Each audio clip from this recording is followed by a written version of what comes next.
Apprends-moi, Seigneur,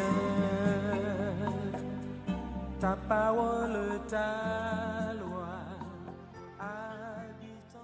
Comme que nous y parole bon Dieu dit nous côté 2 ou 3 réunis, absent en esprit, alors absent encore, et les présents en esprit. En entendant des paroles bon Dieu avec frère Augustin Notreus.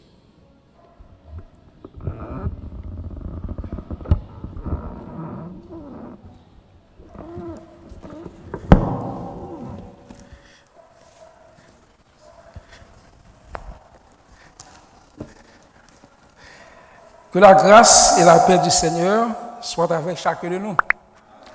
Nous comptons encore à soir pour nous capables là, après 4 mois de confinement. Bon Dieu permette que nous capables là en bon privilège pour nous capables là à soir et pour nous capables partager parole li. Nous avons pris la Bible ensemble avec moi dans Luc chapitre 5 et nous allons lire les versets 12 à 15.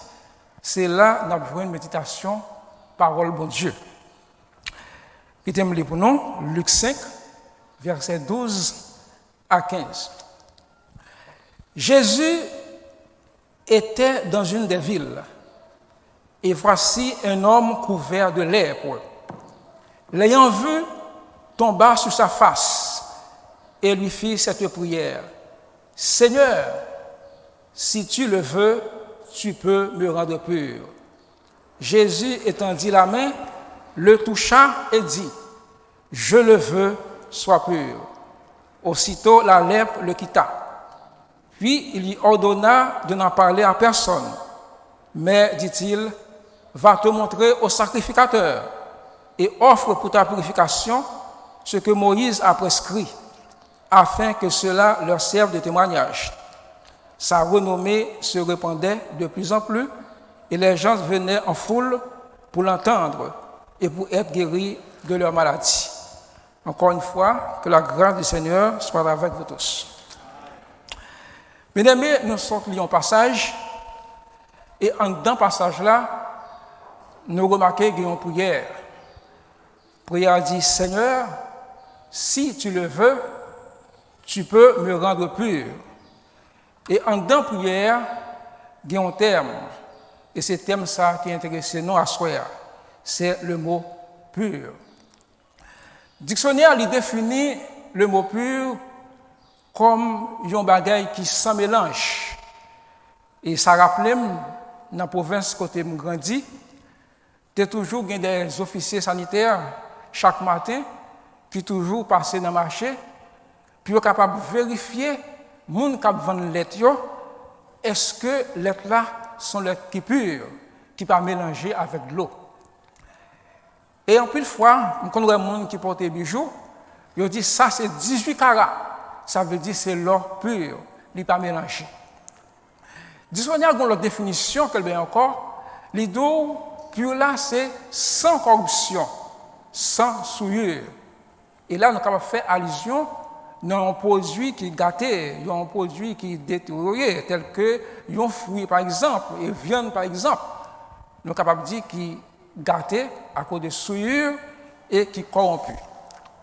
Cependant, la Bible lui-même, dans Lévitique chapitre 13, il souligne qu'il y a plusieurs cas côté un monde ou capable impur. Il parlait par exemple de si un monde où tu as touché un cadavre. Il parlait par exemple d'une fille pendant une période, il y a Rosely. Et il parlait des cas, surtout côté au monde qui a lèpre. Et lorsqu'il y a un monde où il y a lèpre, c'est une maladie qui commençait par une toute petite tache. Et le monde qui a lèpre là, il a une obligation pour capable faire sacrificateur. Et ce sacrificateur, il a lui-même responsabilité pour capable mettre les gens en quarantaine pendant un certain temps, 7 jours ou 14 jours. C'est après ça, sacrificateur capable de dire aux gens, est-ce que ou pur ou bien ou impur. Dans le cas où les gens qui gagnent les prix ça, les impurs, les gens ça, ils ont un paquet de bagailles que les pas capable faire. Par exemple, lorsque mon est impur, il est lépreux, il n'est pas capable d'habiller, j'en nous-mêmes habillé là. Il a une obligation pour capable porter des habits déchirés. Ça, c'est pour le monde qui est impur. Non seulement il a une obligation pour porter des habits déchirés, ce n'est pas un monde qui a le droit de participer dans un rassemblement. Il n'a pas le droit dans la maquette. Si nous parlé dans ça, il n'a pas le droit dans le marché. Il n'a pas le droit à dans le studio. Il n'a pas le droit aller à quel côté qui gagne un rassemblement. Ça, c'est deux. Ce n'est pas un monde qui gagne le droit de réunir avec même famille. Non, il n'a pas d'autorisation ça. Il n'a pas le droit non plus pour rentrer dans le sanctuaire pour adorer le Seigneur. Il n'a pas le droit ça. Et ça qui est dû pour lui, il gagne obligation lorsque la marché dans la rue pour le capable de crier impur, impur, pour si il y a un monde qui a passé dans un nom, pour mon ça, il y a un retiré col parce que son monde qui est impur et parce que la lèpre là est contagieuse. Mais dans quelle situation n'est-ce ça lui-même que l'état vive. Nous devons comprendre quand le monde qui a vu dans une situation ça, qui rencontre avec Jésus, comment il est content parce que pour lui-même, son situation, côté que il va être libéré de la lèpre là. Mais question que nous avons posée à Soya, dans qui ça, il y a une telle histoire capable d'intéresser nous. Il y a une qui t'a vivre parce que 2000 ans dans l'époque de Jésus-Christ, et puis nous venons avec une telle histoire. Ce n'est pas parce que personne dans l'église là, il y a lépreux. Mais cependant, l'apôtre Paul écrit à Timothée, il dit toute écriture est inspirée de Dieu et utile pour enseigner, pour convaincre, pour corriger et pour instruire la justice. Qui instruction que passage ça capable de nous? Qui correction que est capable de nous? Qui enseignement que nous capable de gagner là-dedans? Bien aimé, ça voyez-nous tout droit dans Ésaïe chapitre 6 pour nous entendre que ça Ésaïe lui-même dit. Il aime pour vous Ésaïe chapitre 6, les versets 1er à 7. L'année de la mort du roi Osias, je vis le Seigneur assis sur un trône très élevé, et les pans de sa robe remplissaient le temple. Des séraphins se tenaient au-dessus de lui, ils avaient chacun 6 ailes, 2 dont ils se couvraient la face, 2 dont ils se couvraient les pieds, et 2 dont ils se servaient pour voler. Ils criaient l'un à l'autre et disaient: Saint, Saint, Saint est l'Éternel des armées. Toute la terre est pleine de sa gloire. Les portes furent ébranlées dans leur fondement par la voix qui retentissait, et la maison se remplit de fumée. Alors je dis, ça c'est Isaïe qui a parlé. Là, Isaïe, dans les séraphins, qui a dit Saint, Saint, Saint est l'Éternel, Isaïe dit: malheur à moi, je suis perdu, car je suis un homme dont les lèvres sont impures. J'habite au milieu d'un peuple dont les lèvres sont impures, et mes yeux ont vu le roi, l'Éternel des armées. Isaïe dit que l'il est impur, et là vivent dans mi-temps un peuple qui est impur. Qui problème Isaïe te gagné? Qui problème peuple qu'il t'a vu dans mi-temps là te gagné? Est-ce que c'est lépreux qui fait être impur? Non. En continuant la lecture là, il n'a pas de problème Isaïe te gagné. Mais l'un des séraphins vola vers moi, tenant à la main une pierre ardente qu'il avait prise sur l'autel avec des pincettes. Il en toucha ma bouche et dit: ceci a touché tes lèvres, ton iniquité est enlevée et ton péché est expié. Voilà. Isaïe, c'était un problème péché qui te rend impur. Et c'est ça que fait me comprendre à ce moment-là, passage lépreux ça lui concerne. Et passage lépreux ça lui concerne chaque monde qui l'a à ce moment-là. Car la Bible dit dans Romains 3 verset 23, car tous ont péché.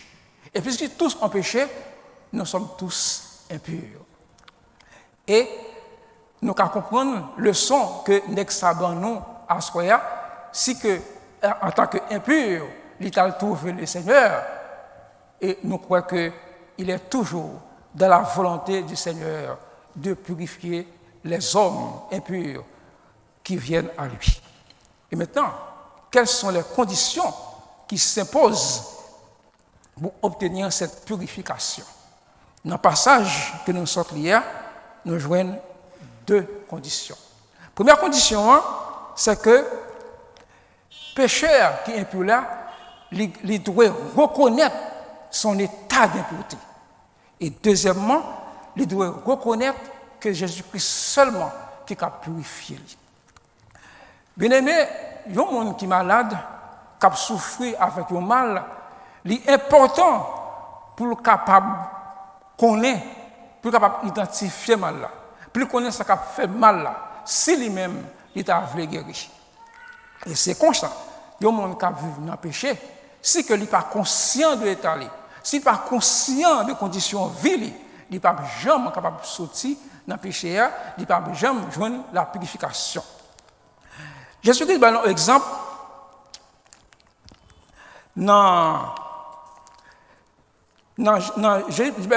l'exemple, côté il dit, dans Jean chapitre 9, verset 49, il dit, je suis venu dans ce monde pour un jugement, pour que ceux qui ne voient point voient, et que ceux qui voient deviennent aveugles. Ce n'est pas parce que Jésus-Christ a parlé des aveugles au monde qui est physique, mais il a parlé des aveugles spirituels. Et par exemple, si on a vu dans le temps ça, dans le moment ça, sous parole des signes qui avant-coureurs, qui annonçaient que Christ est à la porte, ou aveugle. Et lorsque les pharisiens entendaient le Seigneur Jésus lui prononcer une telle parole, il dit, quelques pharisiens qui étaient là, lui ayant entendu parler, lui dire, nous aussi sommes-nous aveugles? Pharisiens, c'était un monde qui était versé dans la loi. C'était un monde qui était contre la loi bien. Et le fait qu'ils étaient contre la loi bien, ils étaient très versés dans la collection de la loi, pour eux-mêmes, ils ne sont pas capables parmi les aveugles. Ils ne sont pas capables parmi le monde qui est aveugle. Et le Seigneur Jésus était dit comme ça, si vous étiez aveugle, vous n'auriez pas de péché. Mais maintenant, vous dites, nous voyons, c'est pour cela que votre péché subsiste. Le Seigneur seulement devait apprendre, puisque vous ne pouvez pas reconnaître qu'on est aveugle, puisque vous ne pouvez pas reconnaître que sont pécheurs, puisque vous ne pouvez pas reconnaître que sont fait un péché, eh bien, le péché là, l'a prêté. Mais si vous te reconnaître que sont pécheurs, au moins, vous êtes capable de justifier. C'est même raison ça tout, lorsque nous lisons dans Luc chapitre 18, versets 9 à 14, nous voyons que le Seigneur lui donne une parabole. Quand il dit, il dit encore en cette parabole, en vue de certaines personnes, se persuadant qu'elles étaient justes et ne faisant aucun cas des autres. Deux hommes montèrent au temple pour prier. L'un était pharisien et l'autre publicain. Le pharisien, debout, priait ainsi en lui-même. Ô Dieu, je te rends grâce de ce que je ne suis pas comme le reste des hommes. Autant de prières pharisiens, je te rends grâce de ce que je ne suis pas comme le reste des hommes, qui sont ravisseurs, injustes, adultères, ou même comme ceux publicains. En d'autres termes, les pharisiens ne reconnaître qu'ils sont pécheurs. Ils reconnaissent qu'ils sont des gens qui sont justes. À tel point qu'il dit, ils ne sont pas encore publicains. Mais tandis que, écoutez bien ça, le Seigneur dit. Les pharisiens disent, je jeûne 2 fois par semaine. Je donne la dîme de tous mes revenus. Les publicains, se tenant à distance, n'osaient même pas lever les yeux au ciel. Mais ils se frappaient la poitrine en disant, ô Dieu, sois apaisé envers moi qui suis pécheur. Le publicain te reconnaît que c'est un pécheur que lui est. Et le Seigneur te dit, cet homme, celui-ci, publicain, lorsqu'il est rentré la caille, son monde qui est justifié. Mais pharisien, il n'est pas justifié. Pour qui ça? Parce que les pharisiens ne pas reconnaître qu'ils sont pécheurs. Mais les publicains te reconnaissent qu'ils même sont pécheurs qu'il y est. Sois apaisé envers moi qui suis pécheur. Bien-aimé, dans le livre que Billy Graham écrit, il racontait qu'il y a un chef d'État qui rend visite à une prison. Et l'objectif, c'est pour être capable de faire grâce à certains prisonniers. Mais il se trouve qu'à chaque prisonnier que les interrogeait, et tout le monde a essayé de défendre, montrer que c'est innocent. Pas de personne qui est coupable. Mais pas oublier, le chef d'État il a 7 objectifs. Faire grâce. Et ou faire grâce à un monde qui est coupable. Et puisque tout le monde est trouvé innocent, le chef d'État a été viré dans l'y aller, il n'y a pas de personne pour te gracier. Parce qu'on fait grâce à un coupable. Bien-aimé, le péché, il gagne des traits communs avec la lèpre. Le péché a des traits communs avec la lèpre. Il y a un autre trait commun qu'il gagne, c'est que la lèpre là, il commençait par une petite tache. Et puis, il grandit et jusqu'à ce qu'il couvre tout le corps. Dans le passage là, il dit comme ça que nèg la couvri avec lèpre. Tout le corps couvri avec lèpre. Mais ce n'est pas comme ça qu'il a commencé. Il a commencé par une petite tache. Et puis, il vient couvrir avec lèpre. Le péché, il est comme ça, oui. Il est comme ça. Parfois, les gens qui aujourd'hui qui ont des âmes dans le qui ont braqué les gens qui sont dans la banque là, ce n'est pas un genou, il lève, il fait comme ça. Parfois, son petit monde qui te connaît prend un goud, on 50 centimes là, parfois, c'est un petit monde qui te connaît fourré dans la valise de l'école. Et puis, il grandit comme ça. Et puis après, retourner après un certain temps, et puis, c'est les âmes qui l'amènent. Mais c'est ton petite tâche de commencer. Parfois, mon qui est dans le drogue aujourd'hui, c'est un jour te levé, le 24 décembre par exemple, il dit aujourd'hui, il faut me fumer une cigarette. Et puis il commence avec cette cigarette là, et puis demain, où elle tombe dans la drogue. C'est un monde qui a commencé avec un verre d'alcool, et puis demain, c'est où elle tombe dans l'ivoire. Il tombe avec un petit tache. Ça, c'est un point commun qui gagne entre le péché et la lèpre. Il n'y a pas seulement ça comme point commun, mais c'est une maladie qui est contagieuse. Lèpre la contagieux. Le péché aussi, c'est un bagage qui est contagieux. Pour l'instant, prochain matin, il dit comme ça que on parle qu'il y a un petit monde qui a appelé ville. Et pour ta connaître un monde dans le quartier qui s'est prostitué, ou pas qu'à quitter le faire amis avec elle. Parce que il est capable de gâter pour péché, il est contagieux. Dans 2 Timothée 3, chapitre 1, verset 5, l'apôtre Paul a parlé, il dit dans les derniers temps, dans les derniers jours, il y a des temps difficiles. Et puis, bon, on lit des péchés, les hommes seront fanfarons, égoïstes, amis de l'argent, etc. Et puis, le verset 5 là, il dit éloigne-toi de ces hommes-là.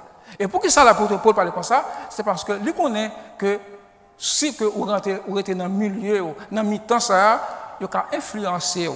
Et puis, vie capable de passer mal. Et d'ailleurs, la Bible dit comme ça que pas gagner rapport entre lumière et ténèbres. Bien-aimés, gagnons une similitude entre la lèpre et le péché. On dit, lépreux, il vit à l'écart de la société. Il vit à l'écart de la société. La société a un principe.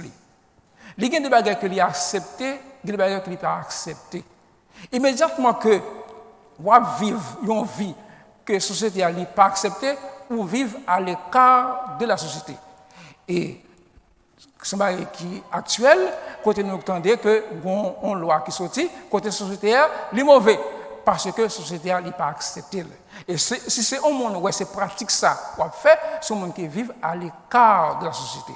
Et nous avons péché avec la lèpre là, nous n'avons pas de différence. Pas de différence non plus, parce que même les gens, les lépreux, n'ont pas gagné accès au sanctuaire de l'Éternel.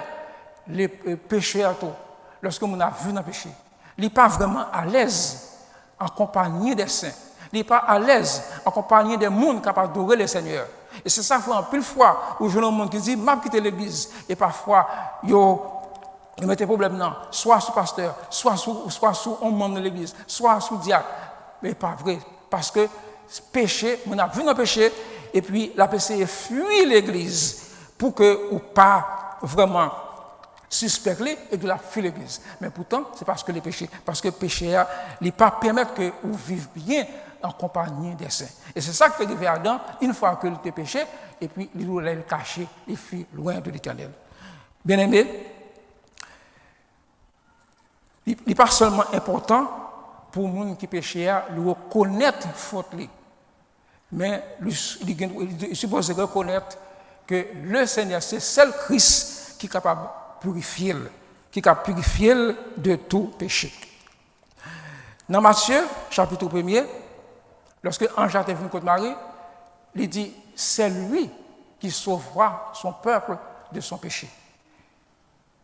Et Jean-Baptiste, lorsque Christ a passé, il dit, voici l'agneau de Dieu qui ôte le péché du monde. Et plus tard encore, Jean-Baptiste, il fait même remarque là, il dit, voilà l'agneau de Dieu. Et une remarque que me fait, lorsque Jean-Baptiste finit ça, Jean-Baptiste a deux disciples. C'est comme si tu as dit, monsieur, tu as dit, Jean-Baptiste, puisque vous-même, vous n'avez pas ôté péché, et vous présentez un nègre qui a arrêté péché, vous ne pouvez pas arrêter avant vous. Quittez mes jouets avec ça. Et deux disciples, ils ont quitté Jean-Baptiste, et ils ont suivi Jésus. Parce qu'ils ont reconnu que c'est Jésus-Christ seul qui est capable de purifier le péché. La Bible dit dans Acte 4, verset 12, il n'y a de salut en aucun autre. Il n'y a sous le ciel aucun autre nom qui a été donné parmi les hommes par lequel nous devions être sauvés. Venez à moi, vous tous qui êtes fatigués et chargés, je vous donnerai du repos. Si nous confessons nos péchés, il est fidèle et juste pour nous les pardonner et pour nous purifier de toute iniquité. Jésus-Christ seul qui a fait travailler ça, il pas contre l'autre. Bien aimé, il y a deux bagailles dans le passage là qui attirent l'attention. Lorsque monsieur a fini guéri, il y a une obligation pour le tourner côté sacrificateur. Et pour qui ça? Parce que il y a des offrandes, des sacrifices pour le faire. Des oiseaux ou bien des agneaux pour t'offrir parce que les fins purifiés. Mais cependant, avec Christ, pas de ça. Pas de ça. Parce que dans 1 Jean, chapitre 1, verset 7, il dit le sang de Jésus nous purifie de tout péché. Pas d'agneau. Le sang de Jésus nous purifie. Et dans 1 Jean 2, verset 22, il dit il est lui-même le victime expiatoire pour nos péchés. Non seulement pour les nôtres, mais pour ceux du monde entier. Jésus-Christ, il verset 100 pour le monde entier. Il est là, sans capable de purifier le monde entier. Et le deuxième bagage qui est dans le texte là encore, dans le verset 15 là, il dit sa renommée se répandait de plus en plus et les gens venaient en foule pour l'entendre et pour être guéris de leur maladie. Ça, c'est la responsabilité chrétienne. Lorsque vous finissez purifier, vous finissez accepter Christ dans la vie, vous conduit tout, vous pouvez le mener dans le quartier là, dans l'entourage, pour le faire, vous comprendre que vous pas même monde encore, vous êtes un monde qui transformé, vous êtes un monde qui change, vous êtes un monde à travers la parole, à travers l'engagement, à travers le comportement, que d'autres mondes sont capables de passer de ténèbres à la lumière de l'évangile. Et c'est comme ça, le nom de Christ capable de glorifier, le nom de Christ capable de répandre, non seulement à travers vous, à travers chaque monde qui a accepté le Seigneur. Bien aimé, il est important à soi. Nous sommes capables de comprendre que la vie du chrétien, c'est une vie sans mélange que lié. Une vie sans mélange que lié. Une vie sans souillure. Une vie sans corruption. Il est important pour nous capables de comprendre, pour capable jouer une purification, il faut que vous reconnaissiez l'état que vous avez vu là-dedans. La Bible dit ça, examinez-vous vous-même pour savoir si vous êtes dans la foi. Si vous ne pas reconnaître l'état, vous n'êtes pas capable d'une purification. C'est lorsque vous êtes malade, ou qu'on est malade, ou vous avez conscience que vous êtes malade, pour chercher le docteur. Mais si vous êtes conscient que vous péchez, vous avez un deuxième devoir pour faire, c'est chercher Jésus-Christ qui est capable de pardonner. C'est nous seul qui est capable de pardonner. On va faire ça. Même Jean-Dex, ça, il était fait. Seigneur, si tu le veux, tu peux me rendre pur. Fais ça, soyez, et bon Dieu va purifier. Que le Seigneur vous bénisse.